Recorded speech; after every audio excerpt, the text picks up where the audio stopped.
तो साथियों, डाबर ने क्वार्टर 2 के अपने रिजल्ट को अनाउंस कर दिया है। तो इस वीडियो में हम देखेंगे कि सेल्स में कंपनी की क्या ग्रोथ देखने को मिली, प्रॉफिटेबिलिटी में कितनी ग्रोथ देखने को मिली है, और अगर सेल्स ग्रो किए हैं तो उसके पीछे का रीज़न क्या है। प्राइस इंक्रीज़ की वजह से सेल्स में ग्रोथ हुई है या फिर वॉल्यूम ग्रोथ की वजह से। अगर वॉल्यूम ग्रोथ की वजह से सेल्स बढ़ रहे हैं तो वो कंपनी के लिए काफ़ी पॉजिटिव माना जाता है, क्योंकि इससे ये पता चलता है कि मार्केट में इनके प्रोडक्ट्स की जो कंजम्पशन है वो बढ़ी है, जिसकी वजह से वॉल्यूम में ग्रोथ देखने को मिली है। तो that thing is quite positive. अब यहाँ पे इसके अलावा हम ये भी देखेंगे कि कंपनी जो है तो अपने बिजनेस को एक्सपेंड करने के लिए क्या स्ट्रेटजी लेकर के आई है। तो सारा सब कुछ इस वीडियो में हम डिस्कस करेंगे। And if you have not subscribed our channel then this is the right time to subscribe our channel with the bell icon.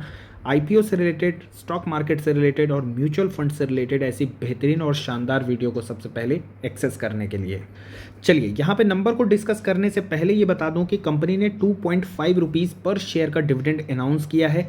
और अब यहाँ पे हम आ जाते हैं नंबर्स पे। तो सेल्स की अगर हम बात करें तो 3,109 करोड़ रुपए की कंपनी के रेवेन्यू थे इस क्वार्टर में। पिछले साल आप देखेंगे तो 2,930 करोड़ रुपए के कंपनी के सेल्स थे। हालांकि पिछले क्वार्टर का नंबर नहीं है, लेकिन 2,800 के समथिंग का कंपनी का जो है तो नेट सेल्स हमें पिछले क्वार्टर में देखने को मिला था।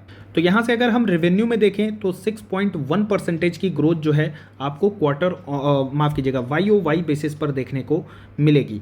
अब यहाँ पे एक्सपेंसेस वगैरह की हम बात करें तो एक्सपेंस वगैरह जो है यहाँ पे आप देखेंगे इंक्रीज़ होते हुए हमें देखने को मिले हैं। ऑल्दो यहाँ पे एडवर्टाइजमेंट में कंपनी ने खर्चे को थोड़ा कम किया है, बट स्टिल यहाँ पे एक्सपेंस जो हैं टोटल वो उतने कम नहीं हुए हैं और बढ़ते हुए ही नज़र आए हैं। एबिटा अगर आप देखेंगे तो 724 करोड़ रुपए का है, जबकि पिछले साल 733 करोड़ रुपए का है। तो यानी कि क्लियर समझ में आ रहा है कि कंपनी के एक्सपेंस जो है वो बढ़ गए हैं और उनका असर आप मार्जिन में भी देख सकते हैं। 24% के यहाँ पे एबिटा जो है as a percentage of revenue हमें देखने को मिल रहे हैं, जबकि पिछले क्वार्टर में ये जो थे तो ये 26% थे। ऑपरेटिंग प्रॉफिट मार्जिन की बात करें तो 22% से घट करके 20% हो गए हैं। हालांकि पिछले क्वार्टर में ऑपरेटिंग प्रॉफिट मार्जिन 19% थे, तो वहाँ से ये इम्प्रूव हुआ है। ये इम्प्रूव होने का मेन रीज़न है कि क्रूड ऑयल के प्राइसेस जो हैं वो रिड्यूस हो गए हैं, पाम ऑयल के प्राइसेस जो हैं वो रिड्यूस हो गए हैं। रशिया यूक्रेन वॉर की वजह से हमने देखा कि मई जून में कितने ज़्यादा उस समय पर जो है तो पाम ऑयल और क्रूड ऑयल के प्राइसेस बढ़े हुए थे, जिसकी वजह से पिछले क्वार्टर में कंपनी के जो मार्जिन है वो डिक्लाइन कर गए थे। अब यहाँ पे अगर हम इंटरेस्ट वगैरह को हटा दें, आप देख सकते हैं इंटरेस्ट भी बढ़ गया है, क्योंकि इंटरेस्ट रेट आरबीआई ने इंक्रीज़ कर दिया है। तो 8.3 करोड़ रुपीज़ से बढ़ करके इंटरेस्ट कंपनी ने जो पे किया है वो 15.1 करोड़ रुपीज़ है। तो चलिए ये सब अगर हम हटा दें तो अब हम आ जाते हैं नेट प्रॉफिट पे। तो अगर नेट प्रॉफिट देखेंगे पिछले साल का सेम क्वार्टर में 504 करोड़ रुपए था, तो वहाँ से घट करके 490 करोड़ रुपए हो गया है। रीज़न यहाँ पे मार्जिन है, आप देख सकते हैं इन्फ्लेशन है, ठीक है। अब पिछले क्वार्टर की अगर हम बात करें तो ये लगभग 440 करोड़ रुपए के नेट प्रॉफिट पिछले क्वार्टर में थे। और यहाँ से आप देख सकते हैं कि प्रॉफिट इंक्रीज होने का main reason quarter on quarter है कि यहाँ पे कंपनी की सेल्स बढ़ी है क्वार्टर ऑन क्वार्टर नंबर 1, और कंपनी के मार्जिन बढ़े हैं क्वार्टर ऑन क्वार्टर नंबर 2। तो ये तो हो गई यहाँ पे कंपनी के रिजल्ट, जो कि YOY बेसिस पर बहुत अच्छे तो नहीं हैं, बट ठीक हैं। यहाँ पे ग्रोथ हमें ठीक ठाक देखने को मिली है। क्वार्टर ऑन क्वार्टर भी नंबर काफ़ी अच्छे हैं। अब देख लेते हैं मार्केट क्या एक्सपेक्ट कर रहा था। CNBC पोल के हिसाब से प्रॉफिट हमें इन द लाइन देखने को मिलते हैं, और यहाँ पे अगर रेवेन्यू की बात करें तो वो भी इन द लाइन है। एबिटा और एबिटा मार्जिन भी इन द लाइन हमें देखने को मिल रहा है, क्योंकि कंपनी के सेल्स के नंबर जिस तरीके से आए थे तो मार्केट बहुत ज़्यादा एक्सपेक्ट नहीं कर रहा था कि इनके नंबर बहुत ज़्यादा अच्छे आएंगे।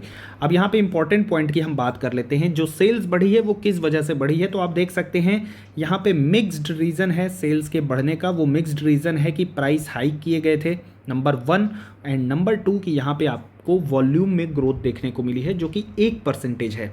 बहुत ज़्यादा ये ग्रोथ नहीं है।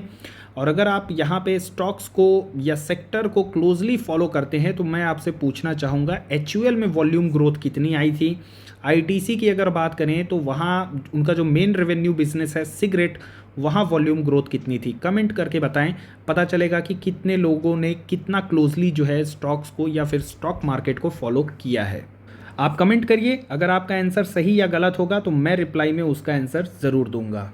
यहाँ पे पिछले 3 साल के परफॉर्मेंस की बात करें तो रेवेन्यू में 10.5% CAGR से ग्रोथ रही है, ऑपरेटिंग प्रॉफिट में 7.1% और पिछले 3 साल में नेट प्रॉफिट जो है वो 6.7% से ग्रो किया है। कंपनी का यहाँ पे कहना है कि ऑपरेटिंग मार्जिन जो है वो डिक्लाइन हुए हैं, उनका जो मेन रीज़न है वो यहाँ पे आप देख सकते हैं मटेरियल इन्फ्लेशन वगैरह की वजह से यहाँ पे जो है तो इनके मार्जिन डिक्लाइन हुए हैं। लेकिन उसके अगेंस्ट में कंपनी ने क्या किया है वो आप यहाँ पे देख सकते हैं, 6% तक अपने यहाँ पे प्रोडक्ट के प्राइस को इंक्रीज़ किया है। इसके अलावा यहाँ पे कंपनी ने कॉस्ट ऑप्टिमाइजेशन किया है, जैसा कि आपने देखा कि एडवर्टाइजमेंट वगैरह में कंपनी ने जो है तो खर्चे कम कर दिए थे। तो ये सब रीज़न की वजह से पार्शियली ये इन्फ्लेशन को मिटिगेट कर पाए हैं। अब बात करते हैं segment wise. Health care segment यहाँ से सेकंड लार्जेस्ट कंपनी का रेवेन्यू जनरेट होता है। तो इस सेगमेंट में अगर आप ग्रोथ देखेंगे तो ग्रोथ बहुत अच्छी नहीं है, यहाँ पे ग्रोथ जो है कंटिन्यूअसली डिक्लाइन हुई है। लेकिन यहाँ पे कंपनी का कहना है कि ये जो डिक्लाइन है रेवेन्यू में, ये हाई बेस की वजह से यहाँ पे आपको डिक्लाइन देखने को मिल रहा है। और इसके अलावा यहाँ पे कंपनी का कहना है कि अगर इन सेगमेंट में बात करें, चाहे च्यवनप्राश हो गया, हाजमोला वगैरह हो गया, तो इसके सेगमेंट में कंपनी का मार्केट शेयर इंक्रीज़ हुआ है। तो यहाँ पे आप देख सकते हैं मार्केट शेयर इंक्रीज़ होता हुआ हमें देखने को मिला है। होम एंड पर्सनल केयर की बात करें तो यहाँ जो है तो सबसे ज़्यादा रेवेन्यू कंपनी जनरेट करती है और यहाँ से भी जो है तो मार्केट शेयर और रेवेन्यू जो है तो यहाँ पर भी इंक्रीज़ होता हुआ देखने को मिल रहा है। फूड एंड बीवरेजेस की बात करें तो यहाँ सबसे ज़्यादा ग्रोथ देखने को मिली है इस सेगमेंट में, और इस सेगमेंट से कंपनी जो है तो सबसे कम रेवेन्यू जनरेट करती है।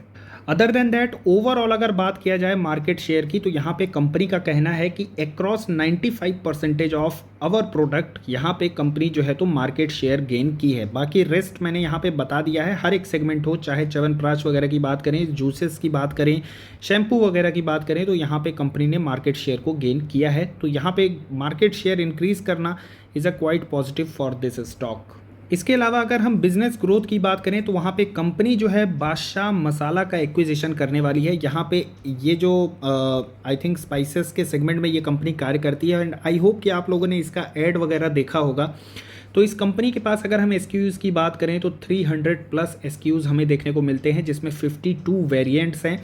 और अगर इसके हम टर्नओवर की बात करें तो यहाँ पे आप देख सकते हैं कि इसका जो टर्नओवर था 2019 की बात करें तो वहाँ पे हमें टर्नओवर लगभग 154 करोड़ रुपीस का देखने को मिला था। और उसके बाद 2020 से 21 की बात करें तो 122 करोड़ रुपए का टर्नओवर था। 2021-22 की अगर हम बात करें तो यहाँ पे 189 करोड़ रुपीस का टर्नओवर इस कंपनी से हमें देखने को मिला है। तो ये जो एक्विजिशन है, ये यहाँ पे कंपनी जो है तो 51% स्टेक जो है वो एक्वायर करने वाली है, जिसमें ये 587 करोड़ रुपीस का इन्वेस्टमेंट करेंगे और रेस्ट 49 का जो स्टेक है वो 5 साल बाद कंपनी जो है तो यहाँ पे एक्वायर करने वाली है। तो यहाँ पे आप पढ़ सकते हैं इसे। अब ओवरऑल बात करें तो कंपनी के नंबर कैसे थे, बहुत अच्छे आए हैं तो ऐसा तो बहुत अच्छे नहीं हैं, लेकिन हाँ एवरेज यहाँ पे कंपनी के नंबर हमें देखने को मिले हैं, क्योंकि क्वार्टर ऑन क्वार्टर कंपनी ने अपने मार्जिन को इम्प्रूव किया है, जो कि काफ़ी पॉजिटिव है। क्वार्टर ऑन क्वार्टर कंपनी के रेवेन्यू सेल्स इंक्रीज़ हो रहे हैं। YOY बेसिस पर नंबर डिक्लाइन हुए हैं due to the inflationary pressure. लेकिन वॉल्यूम ग्रोथ की बात करें तो बहुत अच्छी ग्रोथ नहीं देखने को मिली, 1% की है, जो कि बहुत ज़्यादा अच्छी तो नहीं है। इसके अलावा कंपनी के 3 साल CAGR यहाँ पे सेल्स ग्रोथ की बात करें तो 10% निकल के आई है, इसके पहले 9% थी। प्रॉफिट में ग्रोथ की बात करें तो 6.7% निकल के आई है, जो कि इसके पहले 6% की थी। तो यानी कि कंपनी का परफॉर्मेंस हमें जैसा चल रहा था ऑन एन एवरेज वैसा ही देखने को मिल रहा है। अब यहाँ पे आप देख सकते हैं कंपनी के वैल्यूएशन की अगर हम बात करें तो 52 के प्राइस टू अर्निंग मल्टीपल पर ये कंपनी ट्रेड कर रही है।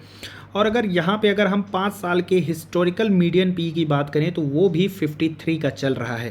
तो यानी कि वैल्यूएशन भी अभी करंट मार्केट प्राइस के हिसाब से बात करें तो कोई बहुत ज़्यादा वैल्यूएशन नहीं है। 10 साल के हिसाब से बात करें तो 45 का पी है और फिलहाल 52 के पी पर ये स्टॉक ट्रेड कर रहा है। अच्छा, यहाँ पे आप EPS देखिए, 12 लास्ट ट्रेलिंग 12 मंथ की अगर हम देखें तो यहाँ पे एक राइजिंग हमें जो है तो अप ट्रेंड देखने को मिलता है। उसके बाद जो है एक कंसोलिडेशन आता है, अगेन एक अप ट्रेंड देखने को मिलता है। कोविड की वजह से ये एक फॉल देखने को मिला, वापस रिकवरी आई और अभी हमें जो है तो ये फिर से एक स्टेबल सा देखने को मिलता है। तो जब जब यहाँ पे कंपनी जो है इसके यहाँ पे सेल्स में, प्रॉफिट में जब जब हमें कंसोलिडेशन या फिर थोड़ा सा डिग्रोथ देखने को मिलता है, उसके बाद इसमें हमें एक अच्छी ग्रोथ देखने को मिलती है। ये आप इसके हिस्टोरिकल परफॉर्मेंस से देख सकते हैं। 3 साल की बात करें तो 3 साल के हिसाब से जो है तो स्टॉक अंडर वैल्यूड है। यहाँ पे आप देख सकते हैं 56 का यहाँ पे मीडियन पी है और फिलहाल 52 का चल रहा है। आई थिंक इसे अगर हम इसके टॉप एफएमसीजी सेगमेंट से कंपेयर करें, जो कि यहाँ पे एचयूएल निकल के आता है, एचयूएल की बात करें तो यहाँ पे आप सेल्स में ग्रोथ देखेंगे डबल डिजिट में हमें देखने को मिलती है। प्रॉफिट की बात करें तो यहाँ पे भी डबल डिजिट में ग्रोथ देखने को मिलती है। तो यहाँ पे एफएमसीजी जो ये कंपनी है, होम केयर सेगमेंट की बात करें जिसमें मेनली यहाँ पे एफएमसीजी कंपनी जो है तो वो एचयूएल है। यहाँ पे डाबर भी जो है तो सेकेंड लार्जेस्ट रेवेन्यू जो है तो सेकेंड लार्जेस्ट नहीं, हाईएस्ट रेवेन्यू जो है तो कंट्रीब्यूट करता है होम केयर सेगमेंट से। तो वहाँ पे एचयूएल जो है इस कंपनी से काफ़ी बेहतर परफॉर्म करता आया है। बाकी अगर डाबर के शेयर होल्डिंग पैटर्न की बात करें तो बर्मन फैमिली इनके प्रमोटर हैं यहाँ पे, और आप देख सकते हैं कि होल्डिंग जो है इंटैक्ट है, काफ़ी स्ट्रॉन्ग होल्डिंग हमें देखने को मिलती है। एफआईआईज़ की भी तरफ से यहाँ पे कुछ खास जो है तो होल्डिंग में हमें चेंजेस नहीं देखने को मिलते हैं। डीआईआईज़ की तरफ से भी कुछ खास चेंजेस नहीं है, और पब्लिक के पास भी ऑलमोस्ट होल्डिंग जो है वो इंटैक्ट देखने को मिल रही है। ऑल दो पिछले क्वार्टर से कंपेयर करें तो यहाँ पे पब्लिक की होल्डिंग डिक्लाइन हुई है, जिसको यहाँ पे खरीदा गया है डीआईआईज़ के द्वारा। चार्ट पैटर्न पर भी बात करें तो लॉन्ग टर्म का चार्ट पैटर्न काफ़ी अच्छा है इस स्टॉक का। इनफैक्ट पिछले क्वार्टर में इसकी वॉल्यूम ग्रोथ काफ़ी अच्छी देखने को मिली थी। आई थिंक 6% के आसपास हमें देखने को मिली थी, वहाँ से इस बार 1% देखने को मिल रही है। तो देखना काफ़ी इंटरेस्टिंग होगा कि कल यहाँ पे इन्वेस्टर जो हैं इस स्टॉक को कैसे रिएक्ट करते हैं। बाकी मेरे हिसाब से 500 का लेवल काफ़ी अच्छा था, और इस समय पर तो काफ़ी स्टॉक अट्रैक्टिव वैल्यूएशन पर अवेलेबल थे, लाइक एचयूएल 2000 के लेवल पे। डी मार्ट की बात करें तो 3400। तो ये एक टाइम था काफ़ी अच्छे वैल्यूएशन पे काफ़ी सारे स्टॉक अवेलेबल थे। डाबर की बात करें तो मुझे नहीं लगता कि यहाँ जो है तो मास इन्वेस्टर जो है तो इसको चीयर करने वाले हैं। थोड़ा सा ये स्टॉक अंडर प्रेशर देखने को मिल सकता है। जिनके पास है ये स्टॉक डेफिनेटली लॉन्ग टर्म के लिए इसको होल्ड कर सकते हैं। कंपनी के फंडामेंटल्स और मैनेजमेंट बहुत शानदार हैं। बाकी यहाँ पे लोग जो फ्रेश एंट्री लेना चाहते हैं, आई थिंक स्टॉक को थोड़ा सा प्रेशर में आने दीजिए, और 500 के लेवल से इस स्टॉक को अगर आप ऐड करना चाहते हैं तो कर सकते हैं।